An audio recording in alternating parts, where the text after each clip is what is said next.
Bastien Cordoleani, comment ça va? Salut Thomas, ça va très bien et Ça toi? va, ça va. Bon, on va rappeler donc que tu travailles pour différents médias à Marseille, le Phocéen et Maritima. Tu es aussi scout dans la région de Marseille. On va profiter un peu de ta présence pour parler un peu de l'OM. Il y a pas mal d'actu autour de l'OM, beaucoup de signatures pro. Mais juste avant, la question qui m'intéresse, c'est tu peux me faire un bilan rapide de l'état du centre de formation et de la formation à l'OM de cette année? Cette année est particulière pour tous les clubs et donc a fortiori pour l'Olympique de Marseille aussi. L'état, il est plutôt bon. On a un directeur du centre de formation, Nasser Largué, que beaucoup de gens connaissent, hein, qui suit le foot, qui est vraiment, vraiment très, très à la page, même politiquement parlant. Il insuffle quelque chose vraiment de très professionnel à ce centre de formation, qu'on n'avait peut-être pas forcément avant, même s'il y avait des gens compétents. Donc, l'état du centre de formation, il est pas mal. On va dire que la restructuration a commencé il y a 5-6 ans.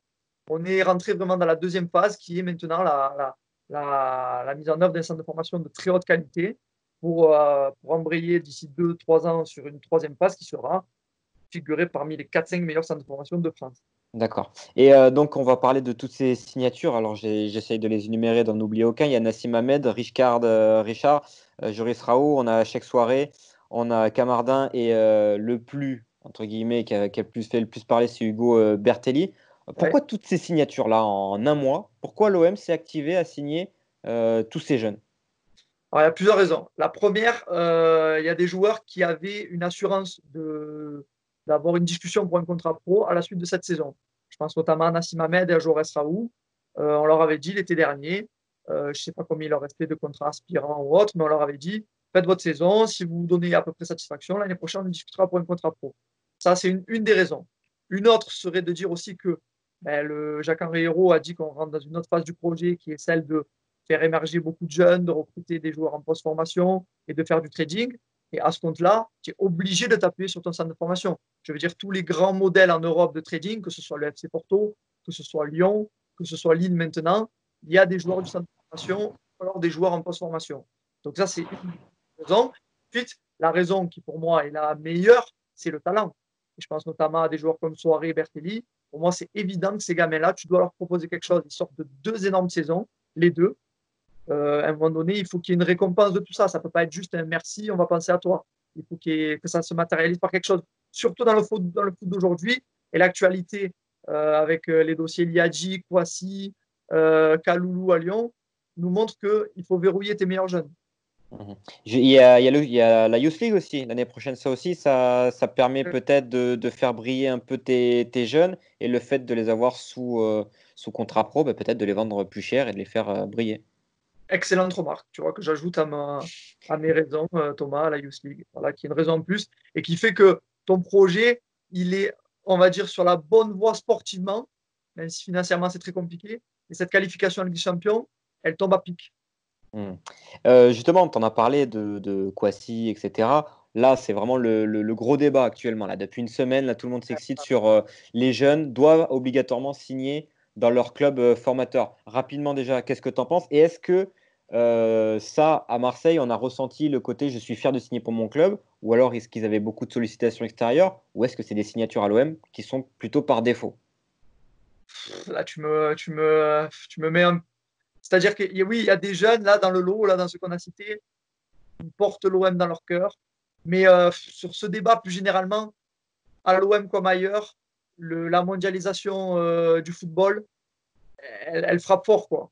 Je veux Hmm. dire, là, on est dans une ère où il faut que tu sois le premier sur le dossier. Et si tu es en avance, eh ben, tu peux espérer récupérer une grosse somme d'argent, une plus-value sportive. C'est un débat qui est compliqué. Après, moi-même, je participe à ce système. Hein. Parfois, je joue l'intermédiaire pour des jeunes joueurs, pour qu'ils signent un des centres de formation, pour qu'ils rejoignent des agences de cabinets sportifs. Donc, il y a tellement de paramètres que tu ne peux plus te poser la question juste de l'amour du maillot.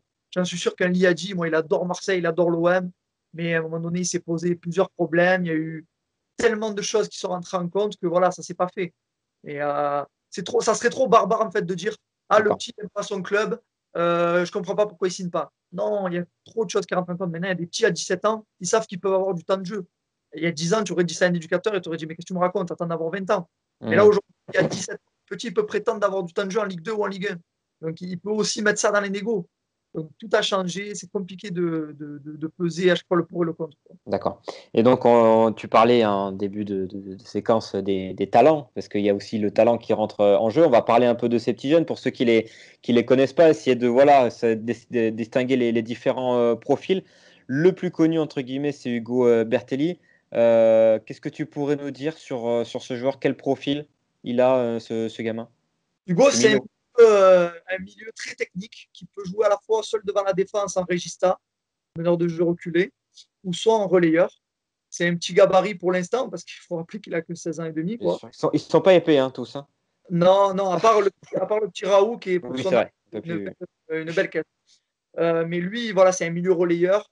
C'est un profil joueur intelligent. Tu vois, si tu aimes ce type de joueur-là, qui voit avant tout le monde, qui a un jeu long remarquable, ça part vite, pied droit, pied gauche. Voilà, c'est ce profil-là. Il voit avant tout le monde. Il compense parfois son manque, pas son manque, mais c'est pas le joueur le plus vif et le plus rapide. Mais du coup, comme il est souvent très bien placé, ben, il arrive à compenser ça. C'est ce profil-là. D'accord. Et ben, le secret que j'avais, qui n'en est plus un aujourd'hui, c'est que c'est vraiment le préféré de Villas-Boas parmi tous ceux qui ont été en passe de signer pro. Pour plusieurs raisons. Déjà, c'est un gamin au niveau mental qui est au top, à l'écoute, toujours, tu lui files un conseil, ça rentre pas dans une oreille, ça sort de l'autre. Non, il écoute, il prend, il emmagasine. La fois d'après, tu vois qu'il a pris en compte ce que tu lui as dit, il progresse. C'est un gamin qui est bien entouré.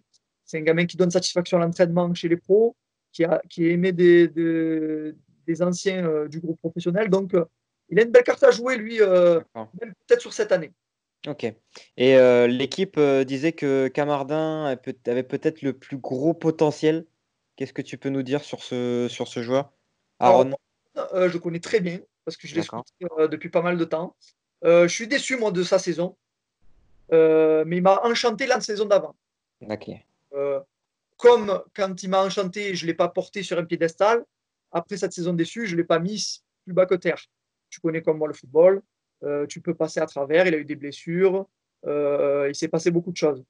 Mais Camardin, c'est vrai qu'en U16, en U17, il avait des sélections en équipe de France notamment. C'était vraiment quelque chose de très, très important. C'est un défenseur central.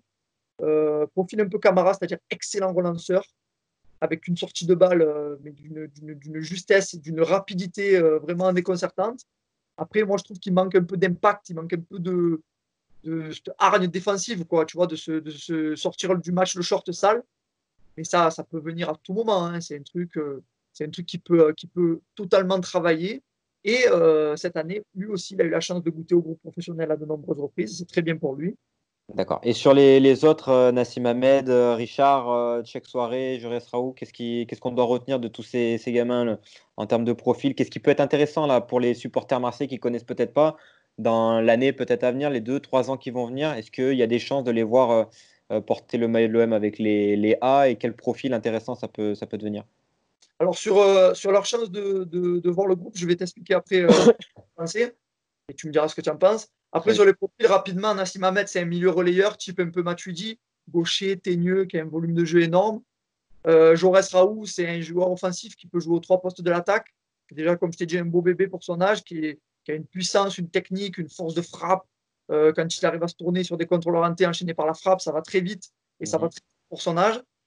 Et Richard, arrière droit, explosif, un peu à la Brandon Sopi pour ceux qui suivent ce joueur. C'est un petit peu le même profil, un contre-attaquant.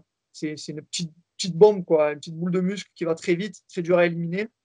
Et le dernier, mon chouchou, Cheikh Souaré, je trouve un joueur remarquable. C'est un milieu relayeur gaucher, très élégant, capable à la fois de défendre et d'attaquer, un box-to-box au fil vraiment à l'anglaise ou au championnat allemand. D'ailleurs, on a failli se faire chipper par des Allemands. Capable de tirer les coups de pied arrêtés, capable de mettre des buts de loin. Il termine la saison U17, je crois, avec 3-4 pénaltys et 2-3 coups francs directs de marquer il y a 2 ans. Très très bon joueur, il sort d'une belle saison. Donc lui, à suivre de près. En plus, bien entouré aussi. Je peux te le certifier. C'est le plus important. Ouais, c'est très important. À cet âge-là, c'est très important. Mhm. Parce que comme il avait des touches à l'étranger et pour connaître un peu sa famille, je sais que leur leitmotiv, ça a toujours été on veut qu'il finisse sa formation. Parce que le contrat pro, ça ne veut pas dire que tu as fini ta formation. Ça, j'espère que les jeunes qui nous écoutent, ils ont ça en tête. C'est pas parce que les mecs ont signé pro que leur formation est terminée. Certains ont 16, 17 ans. Je pense à Jaurès, Camardin, Tchèque et Bertelli. ils ont encore au moins un tiers de leur formation à finir. Tu vois ce que je veux te dire? Donc c'est très bien. Ça va peut-être accélérer leur formation. Ça va peut-être les mettre dans les meilleures conditions, mais leur formation n'est pas terminée. Pas par exemple comme un Nassim Ahmed qui lui a 19 ans. Pour moi, lui, sa formation elle est terminée. Tu vois? Mais Et l'OM donc, est capable d'assurer ça? La fin de cette formation, la post-formation, ils sont capables aujourd'hui? l'OM, Ouais. oui, oui, oui, largement, largement. Parce que déjà, on a l'équipe qui est en N2. Et il y a pas mal de centres de formation, notamment Nice, ils sont en N3. Et la N2, c'est un bon niveau. Donc, se frotter à des bons joueurs. Et puis, comme je t'ai dit, il y a des très bons éducateurs. Hein. Moi, je fais confiance à Philippe Anziani, Maxence Flachez. C'est quand même des gars reconnus. Hein. Flachez était à Sochaux, à Lyon, pour ceux qui ne connaissent pas. Anziani, il était à Sochaux. Voilà, c'est des mecs qui. Non, non, j'ai totale confiance en ces personnes-là. Et puis, il y a la Youth League, comme tu l'as dit très bien, c'est très formateur aussi. Donc, non, non, je suis optimiste pour ces profils-là. Et donc tout Après, à l'heure, tu voulais dire sur les chances d'intégrer l'équipe, tu voulais me dire un truc là-dessus. alors, sur les chances, ouais. Alors, cette année, je te dis honnêtement, j'y crois pas. À Ouais. part Bertelli, Nassim Ahmed, je demande à être surpris. J'ai pas d'informations.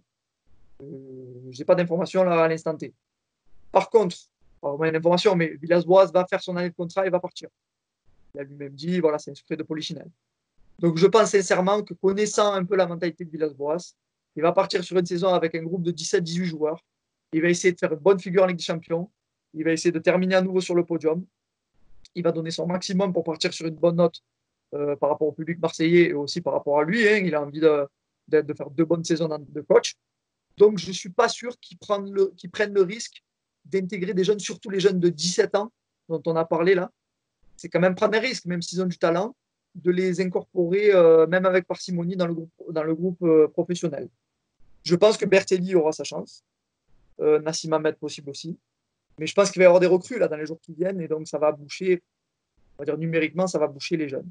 Par contre, à la suite du départ d'André Villas-Boas, je suis convaincu, et je sais même qu'il y a des entraîneurs qui ont été sondés, ils sont des entraîneurs qui vont avoir pour obligation d'incorporer des jeunes du centre de formation. Parce que ça va faire partie de la mise en vitrine de ta matière première pour rentrer dans ce modèle de trading. Qui, je ne te cache pas, Thomas, n'est pas le modèle que je préfère dans le football. Mais c'est On comme est ça. d'accord. On y est, c'est comme ça. Donc là, la saison 2021-2022, je te dis, non seulement ils vont avoir des chances, mais ils vont en avoir beaucoup. Donc c'est des mecs qu'on va voir et revoir. S'ils restent à l'OM, si pas de blessures, etc. Mais ça fait partie du jeu. Donc là, oui, là, il va y avoir un enjeu énorme pour eux. Et d'ailleurs, j'ai eu l'occasion de discuter avec 2 d'entre eux, notamment un hier soir, et je leur ai dit, les gars, cette saison, elle va être longue pour vous, mais vous allez avoir votre chance la saison prochaine. Donc, ne perdez pas cette année en vous disant, ah mince, j'ai pas fait de banc ou j'ai pas été dans le groupe pro. Faites votre saison en N2 le mieux que vous pouvez, et je vous garantis que la saison prochaine, vous aurez votre chance. Très bien. On va terminer du coup sur ces notes d'espoir. Merci Bastien d'avoir fait un peu voilà, balayer tous les gamins tous les minots qui ont signé pro à l'OM. Merci à toi. On va retrouver ça sur tous les réseaux de Winamax et puis au plaisir de te retrouver pour parler de l'OM. Avec plaisir, les amis de Winamax. Salut Moi, Bastien. Ciao, ciao, avec prends soin de toi.